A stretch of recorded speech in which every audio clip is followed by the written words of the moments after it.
भारत माता की, छत्रपति शिवाजी महाराज की, धर्मवीर छत्रपति संभाजी महाराज की, जय भवानी, जय भवानी, जय जय जय जय जय भवानी, जय जय जय जय जय शिवाजी। हिंदवी स्वराज्याचे सरसंस्थापक छत्रपती शिवरायांना मानाचा मुजरा करतो।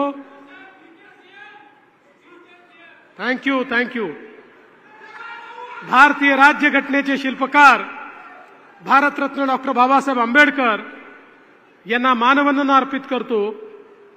आजच्या या जाहीर सभेमध्ये मंचावर उपस्थित असलेले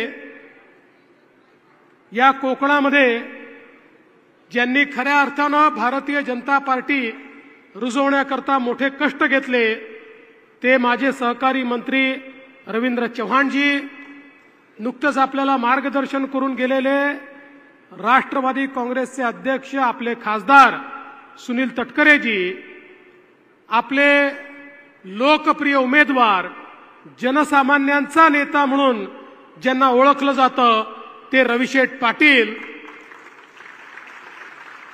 आणि आपले दुसरे युवा आणि तडफदार नेते धैर्यशील पाटील, अनिकेतजी तटकरे, वैकुंठ पाटील, प्रीतम पाटील, गीता पालरेचा, मिलिंद पाटील, राजेश मापरा, सीताराम कांबळे, मंगेश दळवी, आमचे धारप साहेब, त्याचप्रमाणे प्रकाश देसाई, गिरीश तुळपुळे, अनिरुद्ध पाटील, निलिमा पाटील, अविनाश म्हात्रे, डीबी पाटील, हरिओम म्हात्रे, उद्धव कुथे, महेश मोहिते, मंचावरील सर्व मान्यवर आणि या ठिकाणी मोठ्या संख्येने उपस्थित असलेल्या माझ्या तमाम लाडक्या बहिणींनो आणि तितक्याच लाडक्या भावांनो,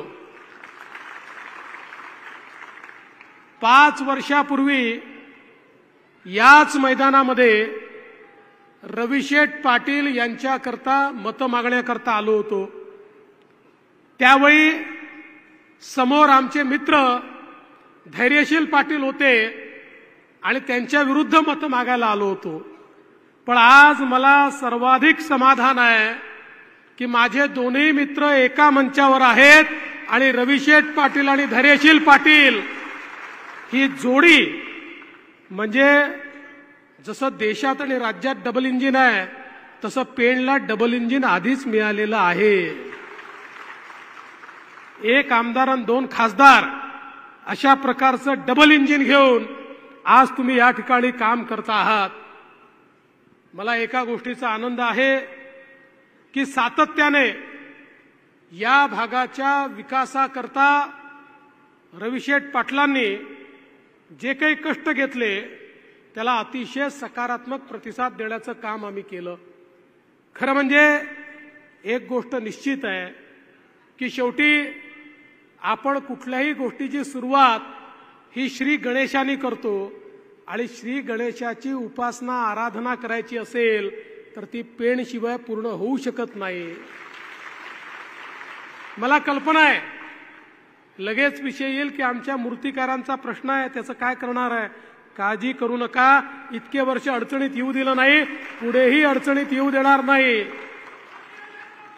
शेवटी केवळ महाराष्ट्रात नाही संपूर्ण देशामध्ये पेणच्या मूर्त्या याच आम्हाला श्री गणेशाचं दर्शन घडवतात। त्यामुळे गणेशाच्या आशीर्वादानं तुमचंही काम योग्य प्रकारे चालू राहील हा आमचा निश्चितपणे प्रयत्न असेल। आज आपण जर या निवडणुकीकडे बघितलं तर उमेदवार कोण आहे हे बघूच नका। एका उमेदवाराचं नाव आहे गती आणि प्रगती आणि दुसऱ्या उमेदवाराचं नाव आहे स्थगिती। इकडे रविशेठ पाटील म्हणजे गती आणि प्रगती आहे। आपली जी महायुती आहे ती गती आणि प्रगती आहे आणि महाविकास आघाडी म्हणजे सगळ्या कामांना स्थगिती आहे। आपण 2.5 वर्ष बघितलं, अरे हा अटल सेतू तुम्हाला खूप पूर्वी मी देऊ शकलो असतो, पण 2.5 वर्ष नादान लोकांचं सरकार आलं त्यातही त्यांनी खोडा घातला आणि अटल सेतूची गती कमी केली. पण मला आनंद आहे, आज पेण आणि मुंबईमधलं अंतर काय लोकांना लक्षातच येत नाही. पेणमधनं सुसाट निघून मुंबईपर्यंत येता येतं, कारण आता अटल सेतू या ठिकाणी तयार झालेला आहे. 22 किलोमीटरचा हा ब्रिज एक प्रकारे जी कनेक्टिव्हिटी निर्माण करतोय, खऱ्या अर्थानं अंतर कमी झालेलं आहे, मनातलं अंतर देखील कमी झालेलं आहे. परिवाराकरता जास्त वेळ देता येतो, ही व्यवस्था देखील या ठिकाणी झाली आहे. आणि बंधू भगिनींनो, याच्यासोबत दुसरी कनेक्टिव्हिटी आपण जो विरार अलिबाग कॉरिडॉर करतो आहे, त्याच्यामुळे एक वेगळी कनेक्टिव्हिटी तयार होणार आहे. पण मला याची कल्पना आहे की हा कॉरिडॉर तयार करत असताना भूसंपादनाचे काही प्रश्न आहेत, निवाड्यांचे काही प्रश्न आहेत. काळजी करू नका, आपल्या सरकारने कधीही शेतकऱ्याची जमीन कवडीमोल भावानं घेतली नाही. तुम्ही बघा, जर तुम्ही या ठिकाणी समृद्धी महामार्गाचं उदाहरण घेतलं तर समृद्धी महामार्गामध्ये 100% जमीन कन्सेंटनी आम्ही घेतली. कन्सेंटनी लोक आमच्याकडे यायचे, जरा आमच्याही शेतीतनं मार्ग गेला तर बरा होईल, तुमचा दर चांगला आहे असं आम्हाला म्हणायचे. त्यामुळे विरार अलिबाग कॉरिडॉर आणि जे काही रस्ते होत आहेत याच्यामध्ये भूसंपादनाचे जे प्रश्न निर्माण झालेले आहेत, योग्य दर देऊनच या ठिकाणी जमीन घेतली जाईल. आणि मी तुम्हाला सांगतो, अटल सेतू आणि हा कॉरिडॉर झाल्यानंतर खूप मोठ्या प्रमाणात या भागामध्ये कनेक्टिव्हिटी जी आहे ती कनेक्टिव्हिटी सुरू होणार आहे. आपल्याला सगळ्यांना याची कल्पना आहे. आज आपण पाहू शकतो, बाण बंदिस्तीचं काम आपण सुरू केलं. खार बंदिस्तीमुळे 2000 एकराला सिंचन मिळालं आणि आता तर आपण वर्ल्ड बँकेच्या माध्यमातून कार्यक्रम घेतलाय, पैसा मिळवलेला आहे. वर्ल्ड बँकेच्या निधीतनं आता या ठिकाणी रविशेठ पाटील सांगत होते, रविशेठ पाटील चिंता करू नका, आता पैशाची कमतरता नाही, याकरता तुम्हाला जेवढा निधी लागेल तेवढा वर्ल्ड बँकेच्या योजनेतनं आम्ही तुम्हाला मिळवून देऊ. आज आपण पाहतोय तामसी घोडा येथील बंदराचा विकास करण्यात येतोय, धरमतर जेटीचा विकास करण्यात येतोय, गेटवे पासनं वाहतूक आपण सुरू करणार आहोत. खरं म्हणजे 2.5 वर्ष वाया गेले नसते तर गतिमान जल वाहतूक देखील या ठिकाणी सुरू झाली असती. हेटवणे धरणातनं पिण्याच्या पाण्याचं आरक्षण आपण दिलं, त्याकरता निधी आपण उपलब्ध करून दिला. आता पेण शहराला जी अवस्था होती की धरण उशाशी आणि कोरड घशाशी, ती अवस्था राहणार नाही. रविशेठ पाटलांच्या नेतृत्वात पाणीदार पेण हे या ठिकाणी तयार होत आहे आणि लोकांना पाणी मोठ्या प्रमाणात उपलब्ध होत आहे. बाळगंगा धरणाचं काम 80% आपण पूर्ण केलंय. पण ते करत असताना मला याची कल्पना आहे, प्रकल्प बाधितांचे प्रश्न आहेत. मी आलो तेव्हा धैर्यशील पाटील तोच विषय मांडत होते. धैर्यशीलजी, चिंता करू नका, आचारसंहिता संपल्यानंतर सगळ्यात पहिली बैठक बाळगंगा धरणग्रस्तांची घेईन आणि सगळे प्रश्न हे त्यांचे या ठिकाणी सोडवण्याचं काम आपण करू. आज आपण बघा, कुंडलिका नदी संवर्धनाचं 134 कोटीचं काम आहे. मोदीजींनी जी पहिली 20 कामं देशामध्ये हातात घेतली त्यात हे काम चाललेलं आहे. नागेश्वरी लघु पाटबंधारे योजना 448 कोटीची, अंबोलीची 123 कोटीची, काळ सिंचनची 69 कोटीची. या सगळ्या योजनांच्या माध्यमातून कोकणामध्ये मोठ्या प्रमाणात जलसिंचनाची व्यवस्था आपण करतोय आणि त्यासोबत रेवस करंजा पुलाचं बांधकाम करून एक प्रकारे कोकणाला मुंबईच्या जवळ आणण्याचं काम आपल्या सरकारच्या माध्यमातून होत आहे. आणि म्हणून मी आपल्याला एवढीच विनंती करण्याकरता आलोय, आज ज्या प्रकारे आपल्या सरकारने विकास केलाय, एकीकडे विकास करत असताना राज्यातल्या शेतकऱ्याच्या पाठीशी आपलं सरकार उभं राहतं. शेतकऱ्यांना मोठ्या प्रमाणात त्या ठिकाणी पीक विम्याचे पैसे असतील, आपण जवळजवळ 8,000 कोटी रुपये दिले. नमो किसान सन्मान योजना सुरू केली आणि मोदीजींच्या 6,000 रुपयासोबत 6,000 रुपये आपले 12,000 रुपये शेतकऱ्यांना द्यायची सुरुवात केली. आणि आता तर आपण ठरवलं आहे पुन्हा नव्याने सरकार आल्यानंतर 12,000 नाही 15,000 रुपये आपण शेतकऱ्यांना त्यांच्या खात्यामध्ये देणार आहोत. आपल्या शेतकऱ्यांना दिवसा वीज देण्याकरता आपण वीज वितरण कंपनी शेतीची नवीन काढली 14,000 मेगावॅटचं. त्याच्यामध्ये आपण काम सुरू केलं. 18 महिन्यानंतर आमच्या शेतकऱ्यांना आम्ही 24 तास वीज देणार आहोत. दिवसा 12 तास आणि रात्री 12 तास. आणि नुसती वीज देणार नाही, या विजेचं 1 पैसा देखील बिल भरावं लागणार नाही. पूर्ण मोफत अशा प्रकारे ही वीज देणार आहोत. आणि एवढंच नाही, आपण हा देखील निर्णय केला, आता नव्याने सरकार आल्यानंतर आमच्या शेतकऱ्यांना संपूर्ण कर्जमाफी आपण देणार आहोत. मला याची कल्पना आहे, आमचे कोकणातले लोक इतके प्रामाणिक आहेत, हे कर्जच थकवत नाही. किती कर्जमाफ्या केल्या तरी कोकणवाल्यांना त्याचा फायदाच होत नाही. आणि म्हणून मागच्या काळामध्ये कर्जमाफीच्या वेळी जे नियमित भरतात त्यांना पैसे देण्याचा निर्णय केला होता. 2.5 वर्ष महाविकास आघाडीने पैसे दिले नाही, पण आपलं सरकार आलं. 16 लाख शेतकऱ्यांच्या खात्यामध्ये जे नियमित कर्ज भरतायत त्यांच्या खात्यामध्ये पैसे देण्याचं काम आपल्या सरकारने केलं. बंधू भगिनींनो, आज आपण पाहू शकतो आपल्या देशाचे प्रधानमंत्री माननीय नरेंद्र मोदीजी यांनी आपल्याला सांगितलं, विकसित भारत तयार करायचा असेल तर भारताच्या सामाजिक आर्थिक केंद्रबिंदूमध्ये महिलांना आणावं लागेल. मोदीजींनी बेटी बचाओ बेटी पढाओ पासनं लखपती दीदी पर्यंतचे कार्यक्रम आखले. लखपती दीदी म्हणजे मोदीजींच्या योजनेतनं जी महिला वर्षाला 1 लाख रुपयांपेक्षा जास्त स्वतः कमवते अशा 11 लाख लखपती दीदी महाराष्ट्रात तयार केल्या. पुढच्या काळात 25 लाख करणार आहोत, मग 50 लाख करणार आहोत. रविशेठ पाटील, आमची अपेक्षा आहे या पेणमध्ये देखील किमान 25,000 लखपती दीदी या तुम्ही तयार करा. त्याकरता सगळी मदत जी आहे ती आम्ही तुम्हाला करू. राज्य सरकारच्या वतीनं लेक लाडकी सारखी योजना आणली. घरामध्ये कन्या रत्न जन्माला आलं, आली की 5,000 रुपये, पहिल्या वर्गात गेली की 5,000 रुपये, चौथ्या वर्गात गेली की 7,000 रुपये, 11व्या वर्गात गेली की 8,000 रुपये, 18 वर्षाची झाली की 75,000 रुपये, असे 1 लाख रुपये ज्या घरामध्ये कन्या जन्माला येईल त्या घराला लखपती करण्याचं काम हे आपल्या सरकारच्या माध्यमातून आपण करतोय. आणि एवढंच नाही, आपण योजना आणली.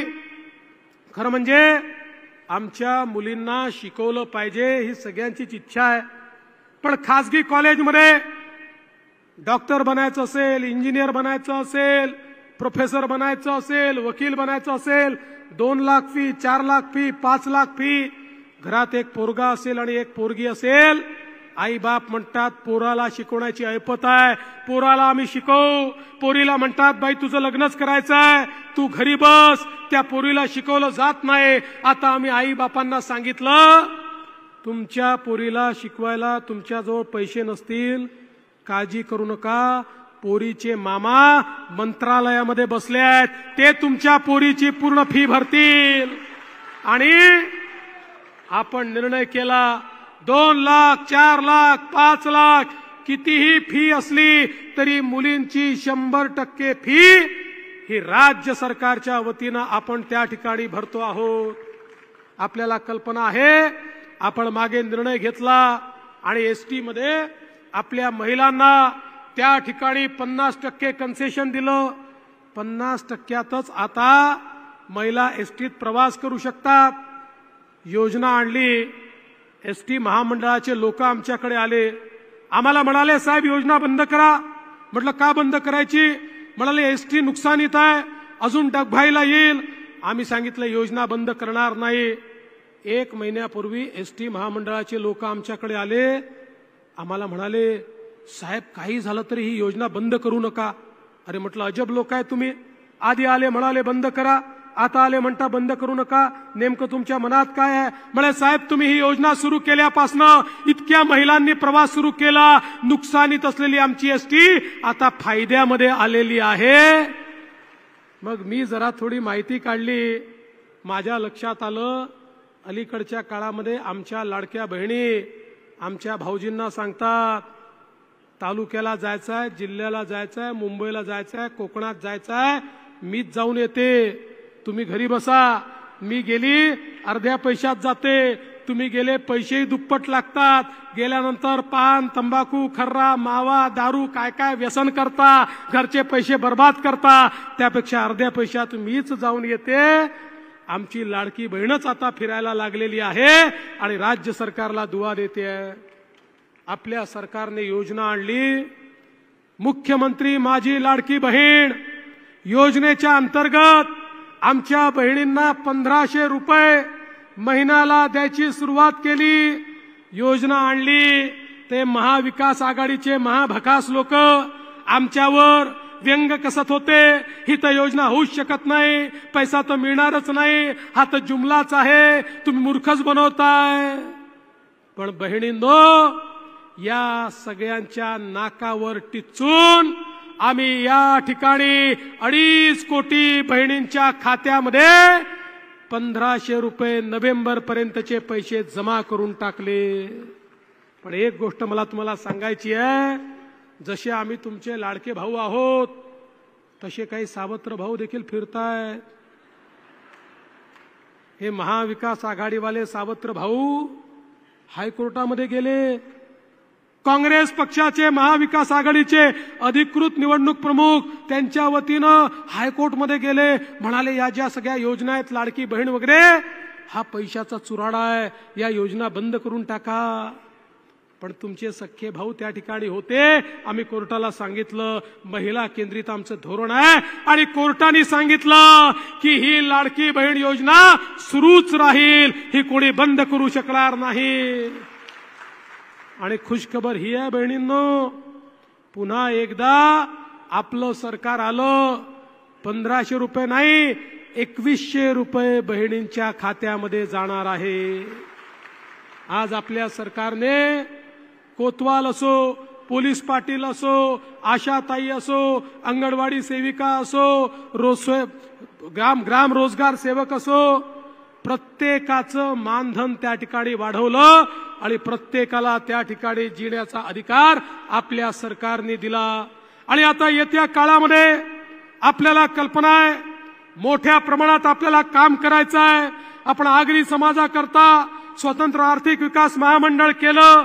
आपण या ठिकाणी भूमिपुत्रांना नोकऱ्या मिळाल्या पाहिजे याकरता नियम तयार केले आणि खऱ्या अर्थानं आमच्या मासेमारी करणाऱ्यांना उरण, पेड, अलिबाग, मुरुड, श्रीवर्धन, मंडणगड, दापोली, गुहागर या ठिकाणी नील क्रांती योजनेच्या अंतर्गत जेटी तयार करून त्यांच्या जीवनामध्ये परिवर्तन करण्याचा प्रयत्न केला.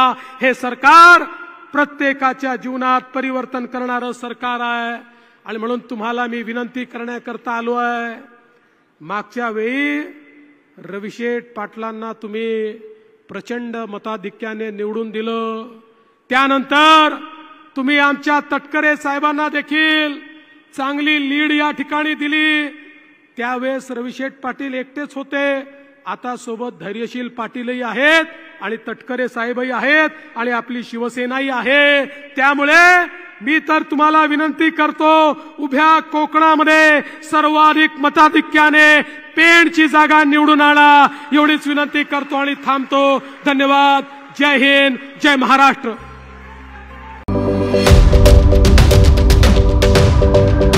यूट्यूबवर सुद्धा रायगड टाइम्स सर्च करा आणि पहा रायगडच्या कानाकोपऱ्यातील प्रत्येक बित्तम बातमी. आणि हो, लगेचच सबस्क्राईब बटनवर क्लिक करायला विसरू नका. रायगड टाइम्स, आपलं चॅनल, आपला आवाज.